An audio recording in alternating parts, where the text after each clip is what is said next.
کیا دعا ہر حال میں قبول ہوتی ہے؟ جب ہماری دعائیں اللہ تعالیٰ 3 صورتوں میں ضرور قبول فرماتے ہیں تو ان 3 صورتوں سے کیا مراد ہے؟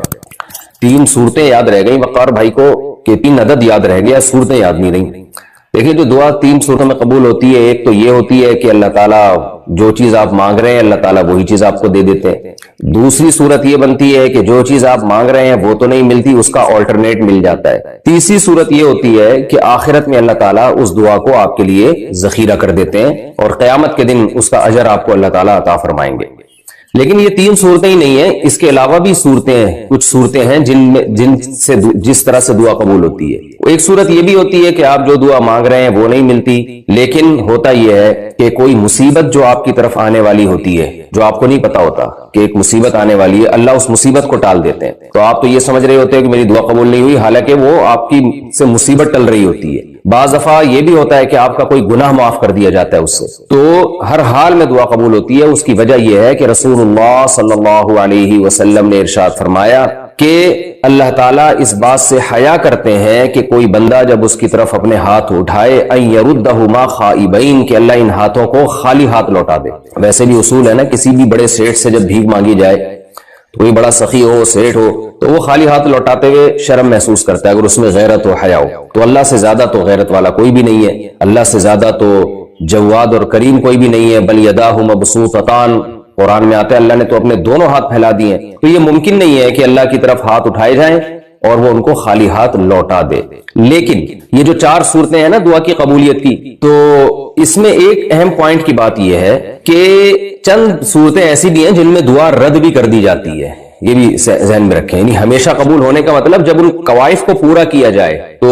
جو اللہ نے دعا کی قبولیت کے بتائے ہیں تو دعا قبول ہوتی ہے۔ اگر ان قوائف کو آپ پورا نہیں کرتے تو دعا قبول نہیں ہوتی۔ ان میں ایک کیا ہے؟ حرام کھانا۔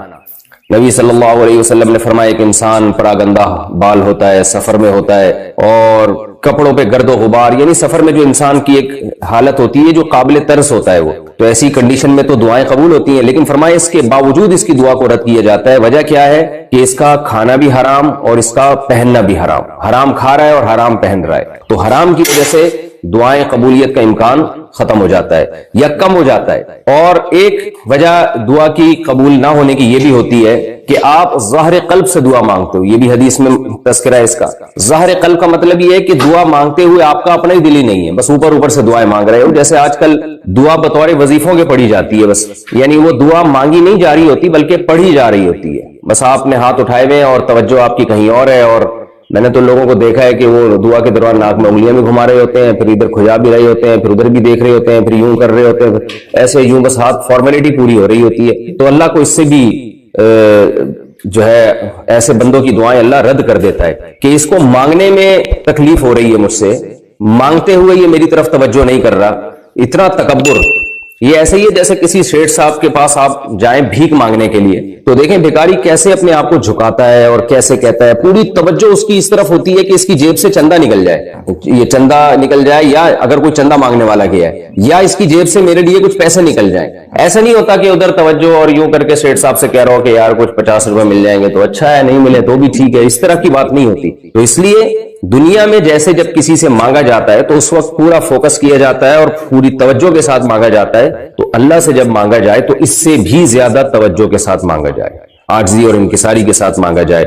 تو ایک تو یہ ہے کہ اگر ظاہر قلب سے یعنی اوپر اوپر سے دعا مانگی جائے تو اللہ نہیں اس پکار پہ اللہ جواب نہیں دیتے، اس کو رد کر دیتے ہیں کہ تجھے مانگتے ہوئے تکلیف ہو رہی ہے تو ہم کیوں تیری دعا کو ہم کیوں دعا سمجھیں۔ اور دوسری بات ایک تو یہ ہو گیا حرام سے بچنا ہے، دوسرا یہ کہ ظاہر قلب سے دعا مانگنی ہے، دعا نہیں مانگنی بلکہ توجہ لگانی ہے۔ یہ تو ہے کہ یہ 2 چیزیں تو وہ ہیں جن کی وجہ سے دعا رد کر دی جاتی ہے۔ کچھ چیزیں ایسی ہیں جن کی وجہ سے دعا کی قبولیت کا امکان اور زیادہ بڑھ جاتا ہے، یعنی دعا قبول تو ہوتی ہے لیکن اس میں اور زیادہ جان پیدا ہو جاتی ہے اور قبولیت کا امکان بہت زیادہ بڑھ جاتا ہے۔ بہت زیادہ بڑھنے کا مطلب یہ کہ جو مانگ رہے ہیں ایز اٹ از وہی ملتا ہے پھر آپ کو۔ تو اس میں کیا ہے کہ اگر دعا میں اللہ کی حمد و ثنا کی جائے اور نبی صلی اللہ علیہ وسلم پہ درود پڑھا جائے تو دعا کی قبولیت کا امکان بڑھ جاتا ہے۔ نمبر 2، کسی نیکی کے بعد کوئی دعا کی جائے، جیسے آپ نے صدقات و خیرات کیے یا نماز پڑھی، اس کے بعد دعا مانگیں گے تو قبولیت کا امکان بڑھ جائے گا۔ کچھ اوقات ایسے ہیں جن میں دعا کی قبولیت کا امکان بہت زیادہ بڑھ جاتا ہے، جیسے رات کا آخری حصہ جسے تہجد کہا جاتا ہے۔ نبی صلی اللہ علیہ وسلم نے فرمایا اللہ آسمان دنیا پر آ کر ندائیں لگاتے ہیں، حل من مستغفر اغفر له، کوئی ہے گناہوں کی معافی طلب کرنے والا کہ میں اس کے گناہوں کو معاف کروں، کوئی ہے مجھ سے رزق طلب کرنے والا، مسترزق ارزق له، کوئی رزق طلب کرنے والا ہے تو میں اس کو روزی عطا کروں۔ تو یہ جو رات کا آخری حصہ ہے نا تہجد کا وقت، اس میں اٹھ کے اللہ سے ہاتھ پھیلا کے دعا مانگنی چاہیے، اس میں قبولیت کا امکان بہت زیادہ ہے۔ یعقوب علیہ السلام نے جب ان کے بیٹوں نے توبہ کی اور اپنے والد سے کہا کہ ہم نے جو یوسف علیہ السلام کو کنویں میں ڈالا ہم سے غلطی ہوئی، آپ ہمارے لیے اللہ سے معافی مانگے، تو یعقوب علیہ السلام نے فرمایا سوف استغفر لکم ربی، عن قریب میں اپنے رب سے تمہارے لیے معافی مانگوں گا۔ تو عن قریب کیوں؟ مفسرین نے لکھا ہے اس لیے کہ ان کا ارادہ تھا میں تہجد میں اٹھ کے توبہ کروں گا تمہارے لیے۔ تو رات کے آخری حصے میں دعا کی قبولیت کا امکان زیادہ ہوتا ہے۔ تیسری بات کہ جو تقوی کی زندگی اختیار کرتا ہے، گناہوں سے بچتا ہے، تو اس کی دعاؤں میں بھی اللہ بہت زیادہ جان اور طاقت ڈال دیتے ہیں۔ عبداللہ ابن عباس رضی اللہ عنہما آپ صلی اللہ علیہ وسلم کے ساتھ سواری میں پیچھے بیٹھے ہوئے تھے، تو آپ صلی اللہ علیہ وسلم نے عبداللہ ابن عباس کو فرمایا کہ یا غلام احفظ اللہ یحفظک احفظ اللہ تجدہ تجاہک، کہ تم اللہ کے دین کی حفاظت کرو تو مصیبت میں اللہ کو اپنے سامنے پاؤ گے۔ تو اس سے پتہ چلتا ہے کہ آپ مشکلات میں اللہ کو یاد کریں، یعنی مشکل وقت میں اللہ کے دین کو یاد رکھیں، جب گناہوں کا غلبہ ہو آپ کے اوپر، شہوت کا غلبہ ہو، اس موقع پر آپ اپنے آپ کو گناہ سے بچائیں، یعنی قربانی دیں۔ تو قربانی دیں گے، تقوی اختیار کریں گے تو دعا کی قبولیت کا امکان بہت زیادہ بڑھ جاتا ہے۔ اسی وجہ سے افطار میں دعا قبول ہوتی ہے، کیونکہ آپ نے قربانی دی ہے، روزہ رکھا ہے آپ نے۔ تو یہ ہے، کچھ جگہ ایسی ہیں جہاں دعا کی قبولیت کا امکان بڑھ جاتا ہے، جیسے مسجدیں ہیں یا مسجد نبوی ہے صلی اللہ علیہ صاحبہ الصلاۃ والسلام، نبی صلی اللہ علیہ وسلم کی مسجد میں، مسجد نبوی میں قبولیت کے امکان بڑھ جاتا ہے۔ پھر بیت اللہ میں قبولیت کے امکان اور زیادہ بڑھ جاتا ہے،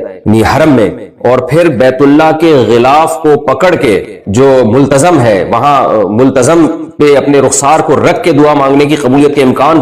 بے پناہ بڑھ جاتا ہے۔ تو کچھ جگہ ایسی ہیں جہاں دعا زیادہ قبول ہوتی ہے، کچھ وقت ایسے ہیں رمضان میں دعا کی قبولیت کا امکان بڑھ جاتا ہے۔ تو یہ تمام چیزیں ہیں، دعا مانگنے والے کو اس کا خیال کرنا چاہیے۔ اور یہ بات خوب اچھی طرح ذہن میں رکھیں، شیطان ایک دل میں وسوسہ ڈالتا ہے، وہ یہ کہتا ہے کہ ابھی چونکہ رمضان نہیں ہے تو دعا کی قبولیت کے امکان تو چونکہ رمضان میں بڑھتا ہے تو رمضان میں دعا مانگیں گے، یا تہجد میں امکان زیادہ ہوتا ہے تو ابھی نہیں مانگو۔ تو بھائی جب موقع مل رہا ہے مانگ لیں، تہجد میں بھی مانگ لیں۔ پھر تو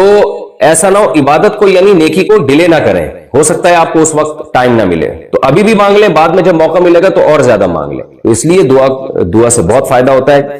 اور ایک بات اور ہے، ایک چیز رہ گئی تھی کہ ایک اور عمل ایسا ہے جس سے دعا رد کر دی جاتی ہے۔ وہ عمل کیا ہے؟ صحیح حدیث ہے، رسول اللہ صلی اللہ علیہ وسلم نے ارشاد فرمایا کہ اللہ تعالیٰ اپنے بندے کی دعا اس وقت تک قبول کرتے رہتے ہیں جب تک کہ وہ یہ نہیں کہہ دیتا کہ میں مانگ رہا ہوں مسلسل مگر اللہ قبول ہی نہیں کر رہا۔ تو جب یہ لفظ کہتا ہے تو اللہ قبول کرنا چھوڑ دیتے ہیں، یعنی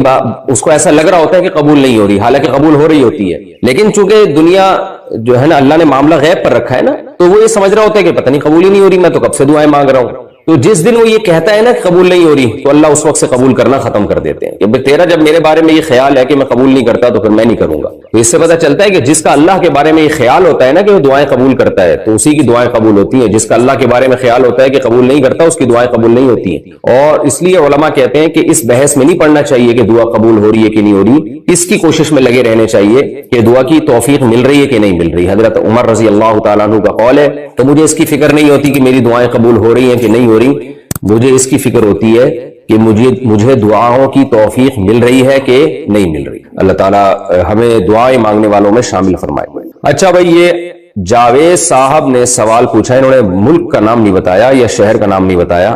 کہتے ہیں کہ بچے کو حفظ کروائیں یا اسکول پڑھائیں، بچے کو پہلے حافظ بنائیں یا پہلے اسکول میں پڑھائیں؟